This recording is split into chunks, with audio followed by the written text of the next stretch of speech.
नमस्कार प्रिय साथियों। बहुत बहुत स्वागत, बहुत बहुत अभिनंदन आपका अपने YouTube चैनल अमृत ज्ञान में। प्रिय साथियों, इस वीडियो के माध्यम से हम बात करने जा रहे हैं कुंडली के सभी भावों में केतु देव किस प्रकार का परिणाम देते हुए देखे जाते हैं। साथियों, इस वीडियो की एक खासियत है, हम केतु देव को जो है वो भाव के आधार पर फलित करने जा रहे हैं। चाहे किसी राशि में बैठे हों, चाहे किसी लग्न में हो, कोई फर्क नहीं पड़ता। ये हमारा एक शोध था जो कि हम आज आपके सामने इसको प्रकट कर रहे हैं। आप देखेंगे कि केतु किस विभिन्न भावों में विराजमान होकर के किस तरीके के परिणाम देते हुए देखे जाते हैं। यदि आपके परिणाम भी मेरे बताए हुए परिणामों से मैच करते हैं तो कमेंट बॉक्स में आकर के कमेंट में जरूर बताइएगा। साथियों, पहले जान लेते हैं केतु किन किन चीजों को रिप्रेजेंट करते हैं। तो साथियों, केतु देव जो हैं वो राहु ग्रह की तरह ही एक छाया ग्रह होते हैं। किसी व्यक्ति के ननेहाल पक्ष का पता लगाना हो तो केतु की स्थिति से पता लगाया जा सकता है। क्या उस व्यक्ति को कभी त्वचा संबंधी कोई रोग होगा, इसके बारे में जानकारी प्राप्त की जा सकती है। उसको किसी प्रकार की क्या कोई एलर्जी होगी, इस बारे में भी जानकारी प्राप्त की जा सकती है। जीवन में किसी प्रकार का क्या कोई अधूरापन रहेगा, इसके बारे में भी केतु की स्थिति से जानकारी प्राप्त की जा सकती है। तो साथियों, देर ना करते हुए हम शुरुआत करते हैं और बात करते हैं यदि किसी व्यक्ति के लग्न में केतु देव विराजमान हो तो किस तरीके के परिणाम देखने को मिलते हैं। आप देखेंगे कि जब भी केतु देव लग्न में विराजमान होते हैं तो ऐसे व्यक्ति की जो आरंभ की आयु होती है, खास तौर पर 30 वर्ष की आयु तक, ये व्यक्ति बहुत ही चंचल, बेहद चंचल होते हैं, बहुत मिलनसार होते हैं। परंतु 30 वर्ष की आयु के बाद अचानक इनमें परिपक्वता आ जाती है, एक मैच्योरिटी आ जाती है और इनका जो ध्यान होता है वो आध्यात्मिक जगत की तरफ जाना शुरू कर देता है। ईश्वर, मोक्ष, धर्म, इस प्रकार के बिंदुओं की खोज में ये व्यक्ति लग जाते हैं। इनको सोचना पड़ जाता है कि कहीं मुझे कोई एक ऐसा गुरु मिल जाए जो मुझे इन सब बातों का उत्तर दे सके। हालांकि कायरता शब्द तो मुझे इस्तेमाल नहीं करना चाहिए, परंतु ऐसा जो व्यक्ति होता है वो थोड़ा सा डरपोक जरूर होता है। किसी प्रकार का यदि रिस्क लेना हो, किसी प्रकार की बहस लड़ाई झगड़ा हो, तो वह उससे भरसक बचने का प्रयास जरूर करता है। कई बार तो ये नौकरी में है तो अपने बॉस को अपनी बात स्पष्ट रूप से नहीं कह पाते। कहीं ना कहीं इनमें सेल्फ कॉन्फिडेंस की कमी स्पष्ट रूप से नजर आती है। त्वचा संबंधी कोई ना कोई रोग इनको होता है और उससे संबंधित कोई ना कोई निशान आप इनके शरीर पर स्थायी तौर पर देख सकते हैं। साथियों, अब बात कर लेते हैं जब भी केतु देव द्वितीय भाव में विराजमान हो, जो कि धन, कुटुंब और वाणी का भाव है, जब भी यहाँ पर विराजमान होते हैं तो किस प्रकार के रिजल्ट आपको देते हुए देखे जाएंगे। तो आप देखेंगे कि ऐसा व्यक्ति कभी किसी का इंतजार नहीं करता। इनको यदि कह दिया जाए किसी का इंतजार करना है तो यह कार्य इनके लिए दुनिया का सबसे मुश्किल कार्य होता है। यदि ये सरकारी नौकरी में है तो इनको इतने ज़्यादा झंझट आते हैं कि कई बार तो ये सरकारी नौकरी से त्याग पत्र देने के बारे में भी विचार करने लगते हैं। यदि ये व्यापारी भी हैं तो टैक्स, कर, शुल्क, सरकार से किसी न किसी प्रकार की इनकी तनातनी सदैव ही चलती रहती है।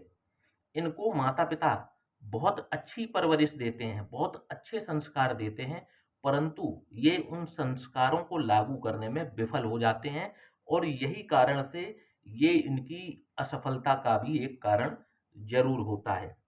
श्वसन तंत्र से संबंधित किसी न किसी प्रकार की एलर्जी यहाँ पर बैठे हुए केतु देव इनको अवश्य देते हैं।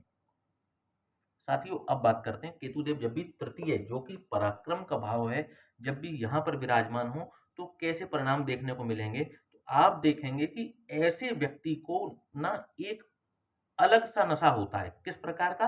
ये प्रकृति से उल्टे कार्य करना इनको पसंद होता है, नेचर के उल्टे।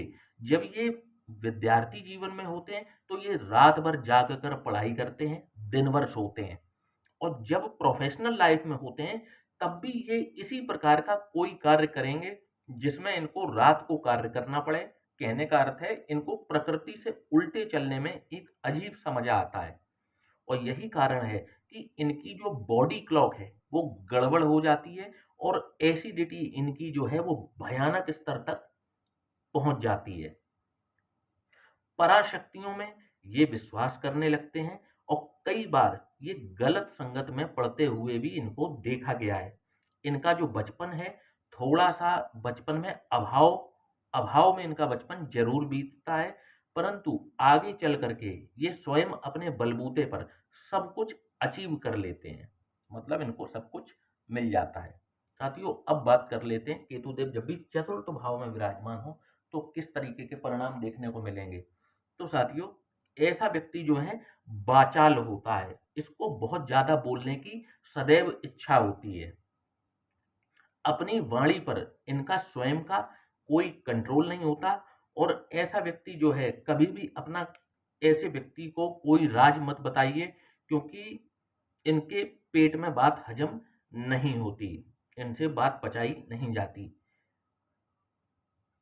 30 से लेकर के 40 वर्ष की जो आयु होती है, जो कि एक बहुत ही कार्यशील अवस्था होती है, इनमें से भी तकरीबन 3 से 4 साल हो सकता है इनको कार्यहीन रहना पड़े, या सीधी बात कहूं तो इनको 33 या 34 वर्ष की आयु तक हो सकता है बेरोजगार रहना पड़ता है। इनकी किसी से लगातार बनती नहीं है। थोड़े समय के लिए इनकी किसी से बनेगी, फिर उससे कोई ना कोई वाद विवाद हो जाएगा और इनकी जो दोस्ती थी वो अति शीघ्र ही उस व्यक्ति से खत्म हो जाती है। तो साथियों, अब बात कर लेते हैं केतु जब भी पंचम भाव में विराजमान हो तो कैसे परिणाम देते हुए देखे जाते हैं। पंचम भाव में जब भी केतु देव विराजमान होते हैं तो ऐसे व्यक्ति को अपने कार्य को लगातार टालते रहने की एक आदत होती है। और कार्य कब करते हैं? जब उसकी लास्ट डेट आ जाती है या इनके जान पर बनाए, नौकरी पर बनाए, तब जाकर के ये उस कार्य को करते हैं। हवाई किले बनाने में माहिर होते हैं। लंबी लंबी हाँकने में, हवाई किले बनाने में माहिर होते हैं। और अपने बॉस तक को ये हवाई किलों के माध्यम से कई बार मूर्ख बनाते हैं। इनको समझना आसान नहीं है, कब ये झूठ बोल रहे हैं, कब ये सच बोल रहे हैं, यह समझना लगभग लगभग नामुमकिन सा हो जाता है। तो इस तरीके के परिणाम केतुदेव जब भी पंचम भाव में होंगे तो व्यक्ति को देंगे। अब बात करते हैं केतु जब भी छठवें भाव में विराजमान हो तो कैसे परिणाम दिखाएंगे। तो यहाँ पर विराजमान केतु देव व्यक्ति के पाचन तंत्र को बहुत खराब कर देते हैं। ऐसा व्यक्ति जो है, आपको लगेगा कि दिन भर किसी ना किसी प्रकार की बहस करता रहता है। ऐसे व्यक्ति को बहस करने का एक आदत सी होती है। और ऐसा कोई दिन नहीं जाता जिस दिन इनकी किसी ना किसी से बहस ना हुई हो। हालांकि यहाँ पर बैठे हुए केतुदेव इनको थोड़ा आकर्षक व्यक्तित्व का धनी तो जरूर बनाते हैं। और इनको किसी ना किसी प्रकार की जो नजर है वह बहुत जल्दी लग जाती है। पैसा खर्च करने में कंजूस होते हैं, पैसा बचाने में माहिर होते हैं, परंतु फिर भी इनकी जो आर्थिक तंगी है वह लगातार चलती ही रहती है। साथियों, अब बात करेंगे केतु जब भी सप्तम भाव में विराजमान हो, जो कि रिलेशनशिप का भाव है, पार्टनरशिप का भाव है, जब भी केतु देव यहाँ पर विराजमान होंगे तो किस तरीके के परिणाम दिखाएंगे। तो यदि व्यक्ति कुंडली मिलान करके, पहले तो सलाह ये है कि इन व्यक्तियों को स्पेशली कुंडली मिलान करके विवाह करना चाहिए। परंतु यदि इन्होंने कुंडली मिलान करके विवाह नहीं किया है तो इनके दाम्पत्य जीवन में विचार युद्ध अवश्य होंगे। और ऐसी स्थिति निर्मित हो जाएगी कि केवल सोसाइटी को दिखाने मात्र के लिए ये उस रिश्ते को निभाते चले जाएंगे। यदि मामला कई बार बिगड़ता है तो ये व्यक्ति ससुराल पक्ष से ब्लैकमेल होते हुए भी देखे जाते हैं। सप्तम भाव में जब भी केतु देव हो। अब बात करेंगे जब भी केतु अष्टम भाव में विराजमान हो तो कैसे परिणाम दिखाएंगे। तो आप देखेंगे कि ऐसे व्यक्ति को 40 वर्ष की आयु तक किसी प्रकार का स्थायित्व तो नहीं मिल पाता। चाहे पर्सनल लाइफ हो, चाहे प्रोफेशनल लाइफ हो। और आप देखेंगे कि ऐसे व्यक्तियों को दूसरों के दोष देखने में माहिर होते हैं, दूसरों की कमी निकालने में ये व्यक्ति बहुत माहिर होते हैं जिनका केतु अष्टम भाव में हो। और ये अपने दोषों को कभी भी देख नहीं पाते, दूसरों के दोष निकालने में लगे रहते हैं, उसमें इनको महारत हासिल होती है। गलत संगत को ये खुद पल्लवित करते हैं, पोषित करते हैं। कहने का मतलब है गलत संगत को ये बढ़ावा देते हैं, गलत संगत में पड़ते हैं। और जब ये गलत संगत इनके लिए आत्मघाती बन जाती है, तब सिवाय पछतावे के इनके पास कुछ नहीं रहता। साथियों, अब बात करेंगे केतु जब भी नवम भाव में विराजमान हो तो कैसे परिणाम देखने को मिलेंगे। साथियों, नवम भाव जो है वो भाग्य का भाव है। जब भी केतु देव यहाँ पर विराजमान होंगे तो आप देखेंगे कि ऐसा व्यक्ति जो है प्लानिंग तो बहुत बढ़िया करेगा। उसकी प्लानिंग को यदि आप कागज पर देखेंगे, वो आपको कोई प्लानिंग करके दे रहा है और आप उसे यदि कागज पर देखेंगे तो आप उसकी प्लानिंग के मुरीद हो जाएंगे। परंतु जब इसको इम्प्लीमेंट करने की बात आ जाए, तब बस इनकी सारी की सारी हवाबाजी जो है वो निकल जाती है। कहने का मतलब है कि प्रैक्टिकली